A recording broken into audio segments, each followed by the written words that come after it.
with it. And in particular, I have a client, an individual that has just started with me more recently, who has had a pretty good, history of abuse, unfortunately, and really struggled with her weight and her health for a long time, and has come a long way before seeing me, lost a lot of weight, and really has transformed her life in a lot of positive ways. And coming in here now for the past several months has really felt better, like she's able to heal even more now, coming in here and seeing the progress and having a safe space to come to with some positive energy. Have you had some similar experiences to that? Yeah, definitely. I find that and maybe it's just because seeking help in kind of the fitness realm is, people are very vulnerable in that position, and recognizing that is important.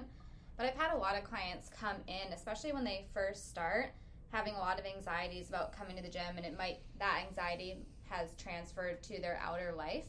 And they'll come to the gym and it'll become something where they just feel so good. And they'll be telling me when they take time off, they're like, oh, I had to come back. And, it's good for business.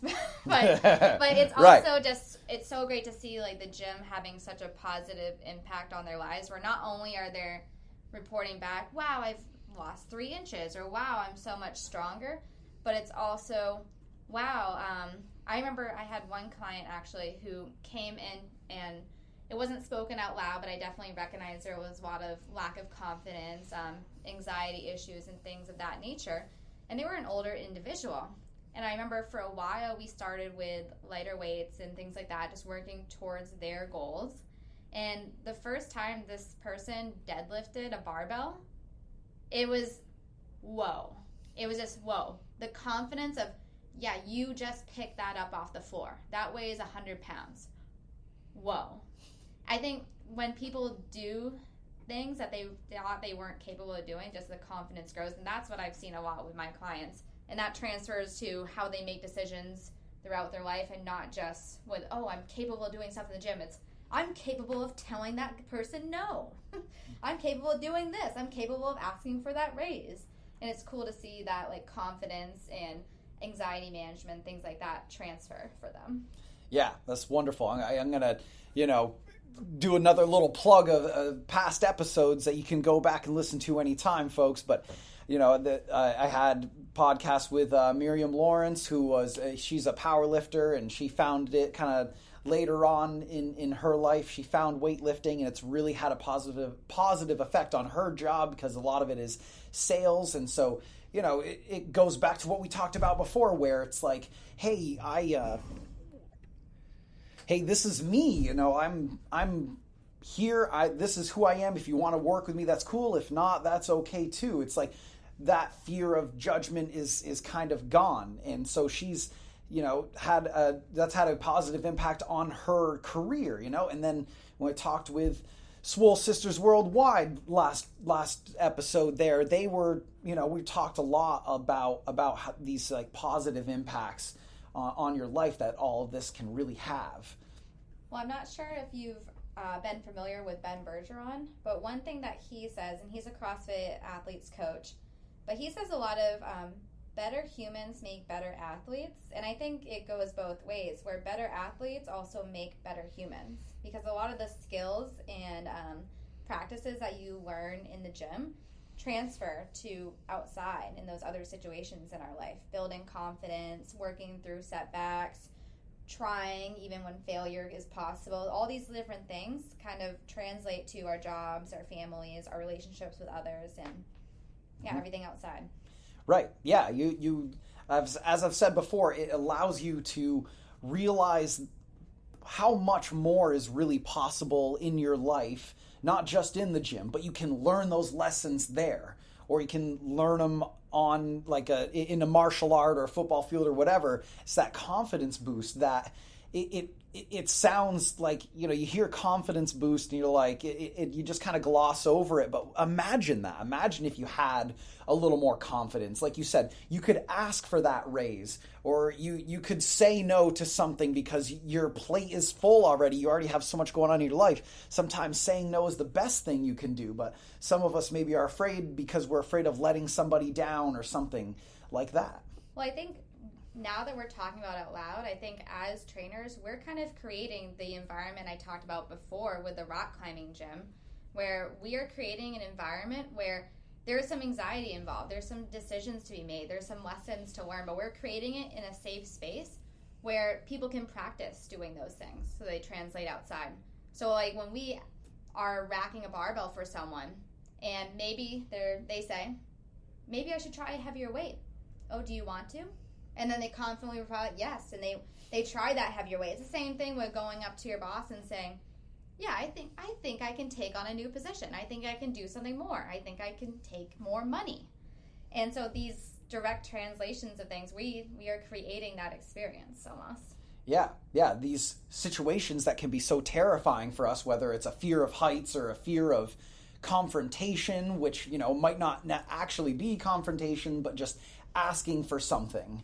Yeah. It can be so difficult for so many of us, myself included. I'm definitely, I never was a person that would do things like that, ask for jobs or a raise or say no to something. But over time, been able to do that between therapy, medication, which, hey, I've been on medication now for a year and a half myself, and that has helped me tremendously, just to give me that little extra push. And I wouldn't have been doing this podcast without that. I wouldn't have the life that I do now. My relationships are better.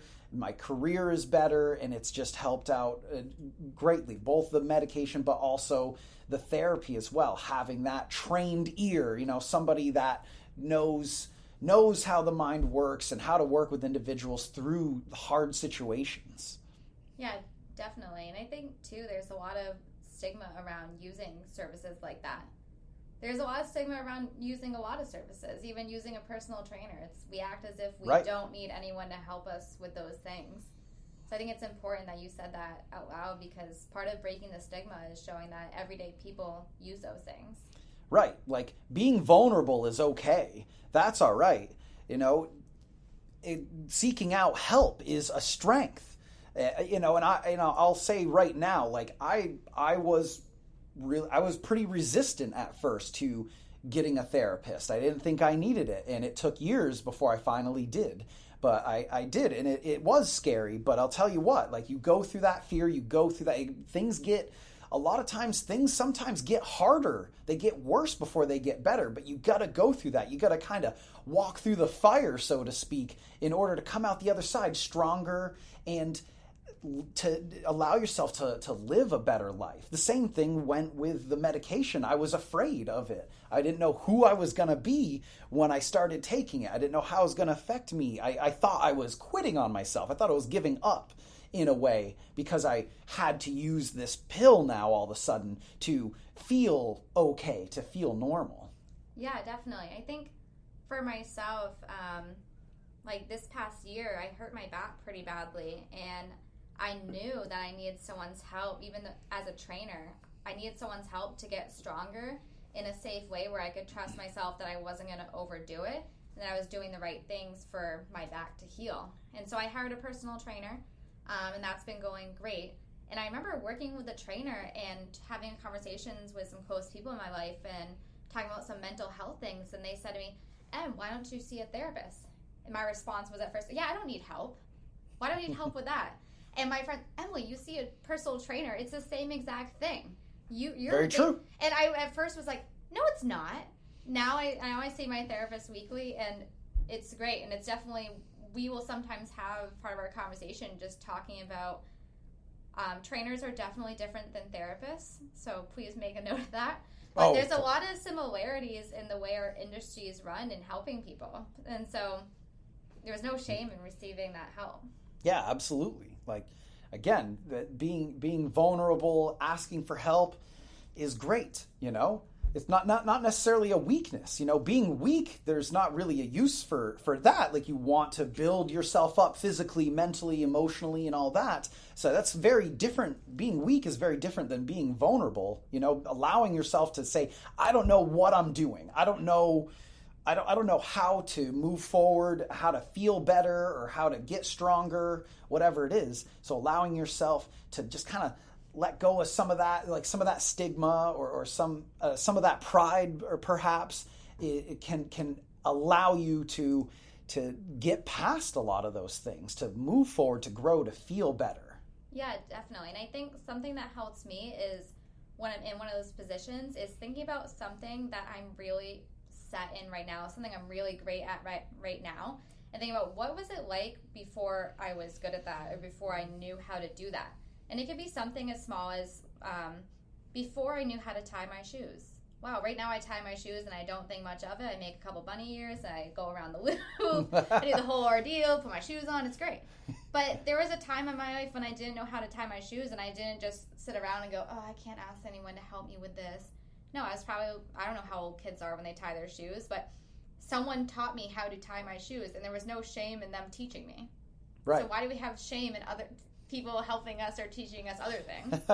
That's a good point. I think it's like, as you get older and you become an adult, it's like you should have all the answers, is kind of like maybe what we're wired to believe. We should be able to handle everything on our own, but it's like, there's examples of it every day. You hire a mechanic when your car breaks down, you go see the doctor when you're sick and stuff like that. Like, you have these resources you reach out to, but for some reason, when it comes to like mental health and sometimes physical health, it's like you should be able to just handle it. You should be able to eat the right foods. You should be able to go for a run on your own. But it's like, not necessarily. Like, some people can do that, but many times you need help. You need some direction. Yeah, and I think the other thing too is, sometimes you're in a position where, wow, if I really, really tried, I could do this thing on my own, but it would be very difficult, and it would take away from other areas of my life that I need to put energy into too. Or I can seek help or assistance, and the process can be easier. I'm not saying it's going to be easy per se, but just not as difficult. It's like, I know, Ren, your wife cuts hair, right? And does a great job. She has her own business doing that. Yep. Like, I personally, if I need a haircut, sure, I could sit at home in a mirror and try to trim my hair. That's possible. That's going to go great. I could do it. It just, at the end of the day, the job would get done. Right. Would it be, like, turn out the best? No. Would it be, like, anxiety-ridden and horrible situation? Yeah, probably. Talk about anxiety, but yeah. It's like, why not instead go and ask someone to help me cut my hair? Yeah, most people wouldn't think twice about that.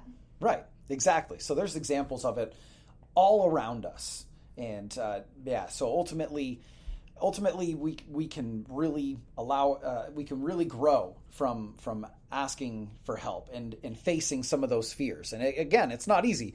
Like Emily was alluding to, don't confuse simple with easy. Like, if you hire a trainer, it's going to be more simple because they have the knowledge and know-how to get you to the goals that you're looking for. But if you go it alone, then you're going to have a much harder time. It's going to take a lot longer, and you may never get there. But yeah, it's just making it easier. But you still have to put the work in. You still have to put the effort in as well, just like with a therapist as well. Yeah, definitely. Everything worth having, or things worth having, don't come easy. Yeah. And yeah, hard work is often required. Exactly. Whether it's your health, your relationships, your career, you got to be willing to put some effort into it. Otherwise, you're going to see things kind of fall by the wayside, and you might not be in a place that you want to be.